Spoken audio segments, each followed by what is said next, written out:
हम नहीं सुधरेंगे। लगता है चीन का ये ध्येय वाक्य हो गया है। तभी तो भारत के साथ वो विवाद खड़ा कर शांत नहीं बैठा है। वो लगातार एक के बाद एक दूसरे देशों के साथ विवाद कर रहा है। अब चीन की आधिकारिक मीडिया ने ताजिकिस्तान के पामीर पहाड़ों पर दावा करना शुरू कर दिया है, जिससे इस बेहद गरीब मध्य एशियाई देश की चिंता बढ़ गई है। चीन को मानो जैसे ये भरोसा हो गया है कि वो अपराजित है, लेकिन चीन की ये भूल है। इसे विनाशकाले विपरीत बुद्धि कहा जाए तो गलत नहीं होगा।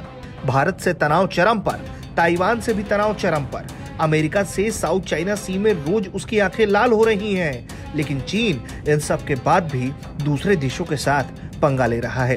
चीन की यह हरकत बहादुरी भरी नहीं कही जा सकती। ये महज घमंड है जिसका टूटना भी एक दिन तय है। चीनी इतिहासकार ने चीनी स्रोतों के हवाले से कहा है कि पूरा पामीर क्षेत्र चीन का है और चीन को इसे वापस ले लेना चाहिए। चीन के सरकारी मीडिया में छपे इस लेख से ताजिकिस्तान के अधिकारियों की टेंशन बढ़ गई है। इस दावे के बाद रूस का भी ध्यान इस ओर बढ़ गया है, जो मध्य एशियाई देशों को अपना रणनीतिक इलाका मानता है। ऐसे में कहीं रूस चीन की इस हरकत से नाराज ना हो जाए। लद्दाख और दक्षिण चीन सागर में पड़ोसियों की जमीन पर कब्जा करने की तैयारी में लगा चीन अब मध्य एशिया में भी अपनी विस्तारवादी सोच को बढ़ाने में लगा है, लेकिन ये उसकी बड़ी भूल साबित हो सकती है।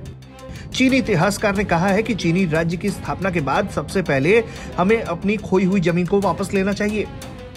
इसमें एक प्राचीन इलाका पामीर का है, जो 128 साल से विश्व शक्तियों के दबाव के कारण हमसे अलग है। चीन की खराब नीयत और नजर ताजिकिस्तान पर आज से नहीं है।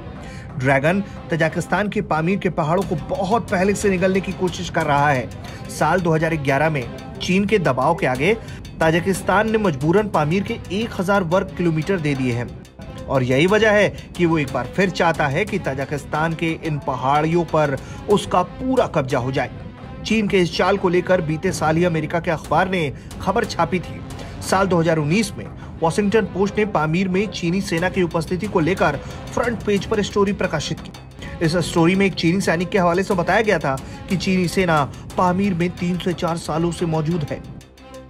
चीन भले ही दुनिया में कहीं भी अपना कब्जा चाहता हो, लेकिन हर जगह उसके कब्जे की प्लानिंग एक जैसी होती है। चीन ने ताजिकिस्तान को भी कर्ज में ही फंसाया है। उसने ताजिकिस्तान को 2017 में बेल्ट एंड रोड प्रोजेक्ट में शामिल करवाया। उसके बाद से ताजिकिस्तान में चीनी कंपनियों की बाढ़ आ गई। अब कम से कम 350 कंपनियां वहां काम कर रही हैं। इस साल तक ताजिकिस्तान का आधे से ज्यादा कर्ज ड्रैगन ने ही दिया है, जो ताजिकिस्तान के जीडीपी के 30% से अधिक है।